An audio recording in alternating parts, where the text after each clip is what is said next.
Why do people stay in a toxic relationship even when they know it's hurting them? So চলো আজকে এই নিয়ে কিছু কথা বলি। অনেক মানুষেরই এটা কোয়েশ্চেন, সত্যি যদি রিলেশনশিপটা টক্সিক হয় তো ছেড়ে বেরিয়ে আসছে না কেন, ব্রেকআপ করে দিচ্ছে না কেন? হ্যাঁ, আমারও মনে হয় সত্যি তো, মানে আগে মনে হতো যে সত্যি তো এত ঝামেলা এত অশান্তি থেকে ভালো না যে ব্রেকআপ করে চলে যাও, যে যার মতো ভালো করে থাকো, লাইফটাকে ভালো করে কাটাও। বাইরে থেকে দেখে ব্যাপারটাকে এত সহজ মনে হলো, ব্যাপারটা কিন্তু এতটাও সহজ নয়। ইমোশনালি জড়িয়ে পড়লে না, ছেড়ে দাও বললেও কখনো কোনো ছেড়ে দেওয়া যায় না, কখনো না। কোনো সময় ইমোশনালি যদি কারোর সাথে জড়িয়ে পড়ো না, হঠাৎ করে ছেড়ে চলে যাওয়া যায় না। আর কোনো সম্পর্কই পুরোটা টক্সিক তো হয় না, তাই না? তার কিছু কিছু মোমেন্ট তো ভালোও থাকে, লাভ থাকে, কেয়ার থাকে, গুড মোমেন্টস থাকে।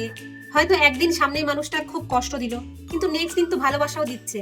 এটা ভেবেই অপোজিটের মানুষটা থেকে যায় যে হয়তো কষ্ট পাচ্ছি বাট ভালোবাসাও পাচ্ছি। আর এই আপস অ্যান্ড ডাউনস সামনের মানুষটাকে কনফিউজ করে দেয়। ধীরে ধীরে মনে একটা হোপ তৈরি হয়, হয়তো একদিন মানুষটা ভালো হয়ে যাবে, চেঞ্জ হয়ে যাবে, আজকে নয় কালকে, হয়তো 1 বছর পর, কিছু বছর পর।